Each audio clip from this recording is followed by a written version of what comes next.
Alright, so this is the Advanced Studios next project. It's a basic portrait drawing. I'm going to show you or review with you how to put a grid on a picture and then how to get that grid over to a piece of nice paper. In this case we're going to be using either toned gray or toned tan. Compressed chalk paper works really nice with these chalk pencils, black and white chalk pencils. But before we get to that, we want to get it all transferred over with a regular number 2 pencil. And on the grid on this, you can put, you can do it with whatever medium you want, marker, ultra fine point Sharpie. I'm just going to be using a regular ink pen here, as long as it works. Otherwise, I might switch to just a pencil. So I've got my picture printed out. This is Father Seraphim Rose. He's an Eastern Orthodox monk, priest monk, a very highly educated man. Taught himself Russian and Chinese. He became an ascetic, which is a monk, which was a very common lifestyle back in the day before our modern world kind of shunned it. But he translated many Orthodox books from Russian into English. He's another one of the Heroes of the Faith series that I'm doing. So, Introduction to Father Seraphim Rose. I would encourage you to read some of his books, especially Orthodoxy and the Religion of the Future, which talks about the coming reign of the secular worldview, bringing in Antichrist. But as far as art is concerned, we're just going to grid this guy and transfer him onto the new paper. You'll notice on my picture, the format of the picture is about a 2/16 of an inch behind the even mark of 6. And that's such a small thing, it doesn't really matter. I'm going to go ahead and just make my grid go all the way to the 6. And then I'm going to go ahead and measure it this way to see, because your pictures sometimes will not always be exactly even, depending on how you printed them. So in this case, again, it's a little bit short, but for the sake of showing you guys how to crop down on stuff, I'm going to actually cut off like a 1/2 inch off the bottom of this, because you might need to make those types of adjustments on your picture. So notice I have not chosen to cut off an important part, which would, in my opinion, be the head is more important than the book down here. And so I don't want to cut that top part off. I'm going to cut off a little off the bottom. So that's why I lined up my my ruler onto the 8 right here, and measuring down, I'm going to cut off about a 1/2 inch off the bottom. I'm just going to make a mark right there at 1/2 inch. So technically this is a 7.5 inch window is what I'm doing. It makes more sense to you to look at it this way, lining up my ruler on the 0 at the top of the picture right there, going to 7.5. Same thing, it doesn't make any difference. Just cutting off a little bit off the bottom. So feel free to crop down your picture to what you need to get it to be an even grid. A lot of people like to try to grid it to exactly inch marks, but you can have a 1/2 inch too. So there's the bottom border, and then again on this side I'm just going to go ahead and let it go over. That'll be really easy to compensate. Rather than cut off any of the picture, I'm making the choice to just extend it out a little bit.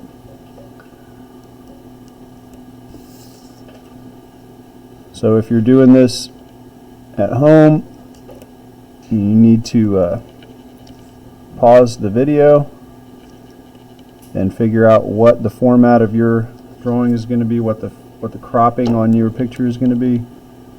Please go ahead and do that. So see, mine is a 6 by 7.5. Now I'm going to go ahead and make my grid marks this way. Since it's an even 6, I can just make them at 1 inch increments.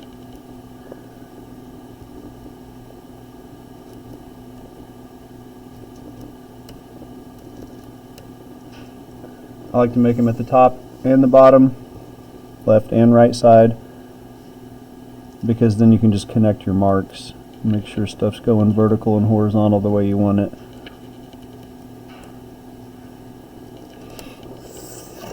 I'm going to turn it. It's more comfortable for me to draw the grid this way, so I turn it, line up my marks.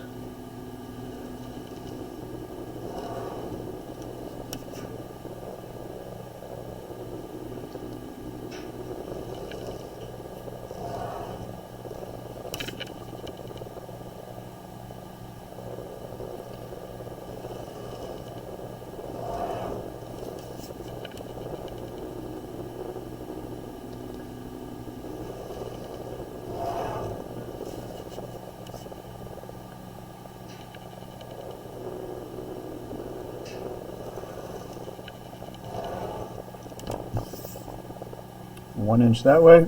Now on this one, obviously, because I had a little 1/2 inch on the bottom, I'm going to make that one's going to be a 1/2 down there, but I'm going to start just with a 1 inch grid again, so every 1 inch mark.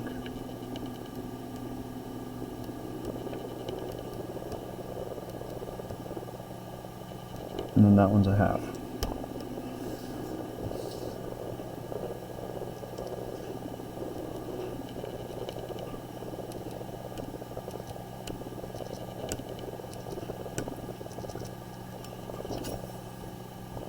I'm going to connect my marks. Gridding is not cheating, it's a very effective tool to get stuff really precise, especially if you're going to enlarge, which on this one I'm going to try to go a little bit bigger. The paper we're going on is not too big. If you want to just do a 1-to-1 transfer, that's fine. 1 inch grid to 1 inch grid on the paper, that's totally fine. But if you feel like you have enough space on the paper, which I'll show you in just a minute how to estimate, then you might want to go a little bigger. I have a class full of kids here, so I think they're paying attention somewhat. So if you hear some voices in the background, you're not alone. You quarantined people. Always label your grid. I like to do letters across the top and numbers down the side. Notice I don't put the number or the letter by the line. That wouldn't make any sense. That's kind of confusing. You're labeling the square. So that's the A1 square. 2, 3, 4, 7, and we'll call that 8, even though it's a little 1/2. Now, I need to see if I can go a little bigger on the paper. Here's my gray paper. Bring the camera up a little bit, I think.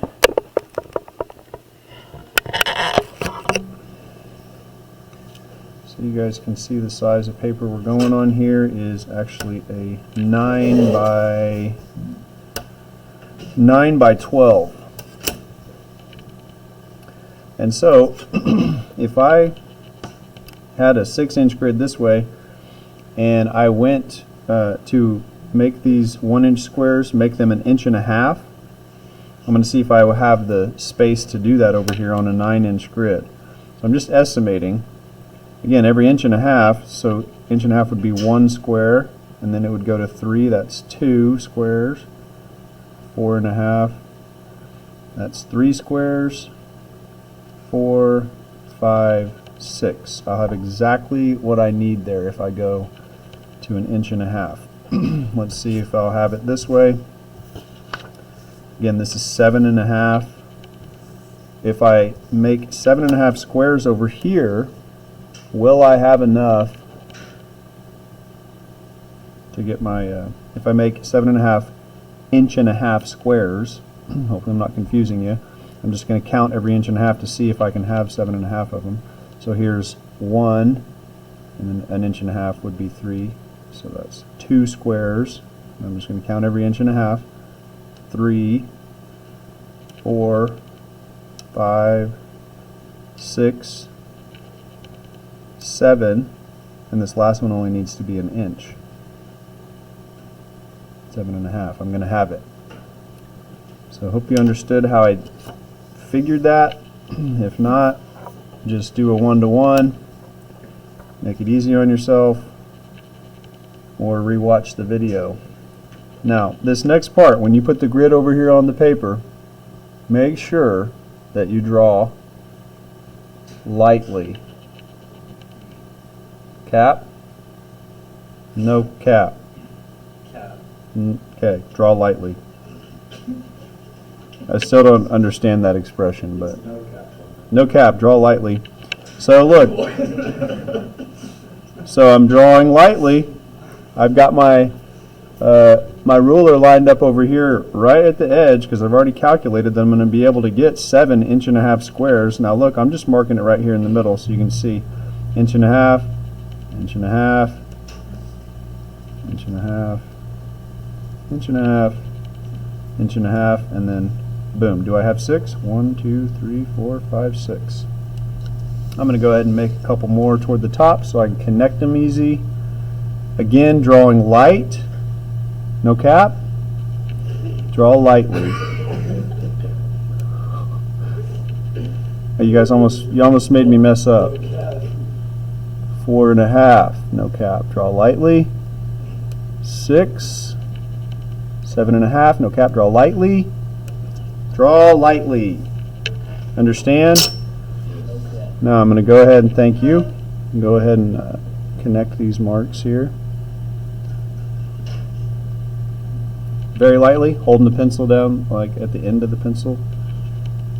Should be able to erase pretty easily.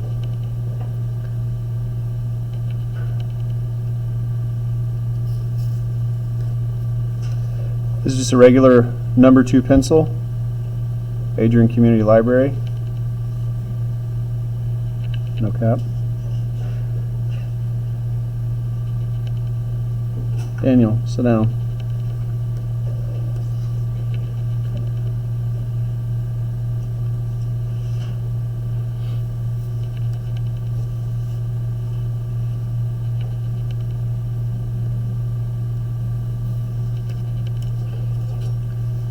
So there's my vertical lines. Same thing for the other side. Every inch and a half. Again, if you're doing it with just a 1-to-1 transfer, the number of grid squares over here,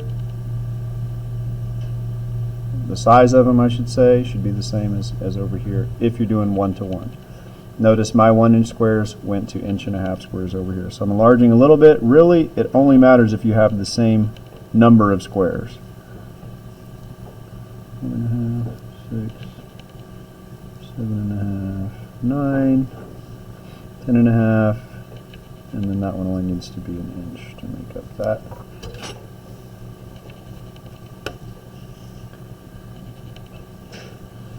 Inch and a half, 3, 4.5, 6, 7.5, 9, 10.5.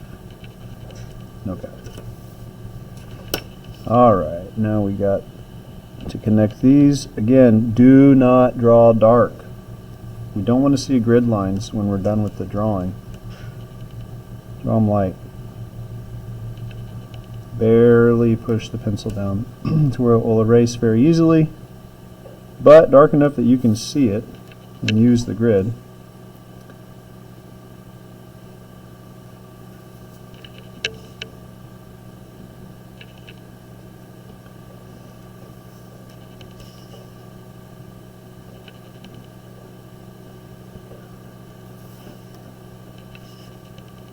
Are you done with your abstract drawing? Okay. Now I'm going to go ahead and label this too. This one I'm going to have to go in the square because I don't have room. I don't have a border. You might have a border on yours. If you do, go outside. Go on the border. And when you don't forget, this is an actual square. Don't start with the 1 here. So the 1 is in here. A1. That'll give me a really nice grid to begin with. I can start with my black and white pencils now, doing the drawing aspect, which is just transferring each part, whatever I see in the grid. I suppose it makes sense to start with the black one up here on the cowl or the cap. And it starts in the C1 square, just right there. So I'm going to begin capturing exactly where I see it. This is where your particular drawing method comes in, how you feel comfortable sketching. Maybe you are a real concentrated contour line person, or maybe you're a little more sketchy like this. Doesn't matter. What matters is check where these lines cross the grid square. For example, this is a great place. You can see this crosses the grid square right smack dab in the middle of this one grid square line. So I come over here, check it, it's right there in the middle, mark it out. Watch, I'll map out the next one. Where this is going to cross over here it's going to land, it's leaving me a nice negative space right here, and it's going to land about a third of the way from that grid line, roughly. So here again, I just mark where it's going to land, about a third of the way. Also looking at that negative space that the grid forms, and then just capture the contour. Following it on down, it's just in the corner, got a tiny little negative space right there. And begin the drawing. These charcoal pencils won't erase as easy as pencil, but you should have enough skill or confidence in your drawing ability at this level to be fairly successful just capturing exactly what you see with a small grid to help you. When you get into the places where it's the facial features and like the white part right here, this would be a good place for me to start. When I'm doing grid drawings, I always look for easy places to start. Like, look at this little corner right here. Very easy place to capture. It's in the B2 square, B2, and I just capture it right here, just like that. And then just follow that contour on down.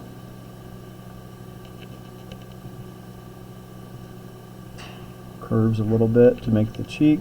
Oh, my lead broke. I'm going to keep trying to go here for the sake of time and demonstration. Now, I'm going to go ahead and shade a little bit here on the forehead to show you where we're going with this and just how easy it is to get some really nice looking value changes with this. I'm going to go ahead and erase this grid line right here. I don't want it to be in the way. Once you get all of your basic outlines in, you're going to want to erase the grid, and then you come back. Oh yeah, my white chalk pencil broke. Then you come back and do all of the values. My lead is just barely hanging in the end of this pencil, but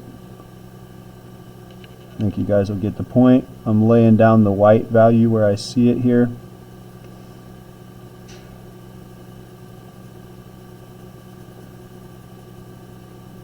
And then again, the cowl, which you guys might call like his hat or hood, is right here.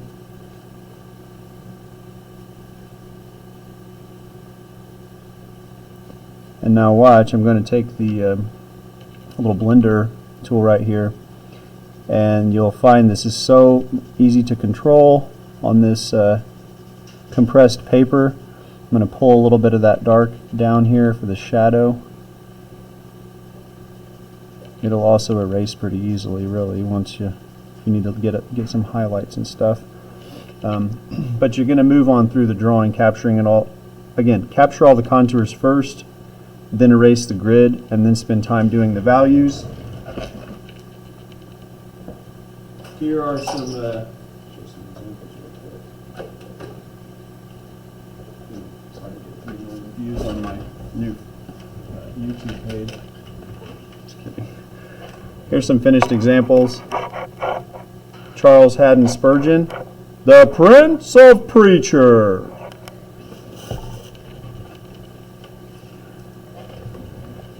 Herr Dietrich Bonhoeffer.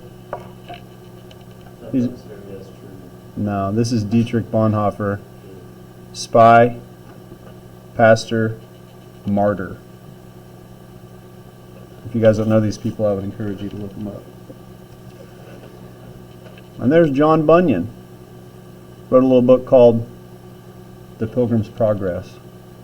These are finished works using this method that we're doing right here. Maybe I'll post a picture of this guy when I'm done with it. I hope that gets you a good start.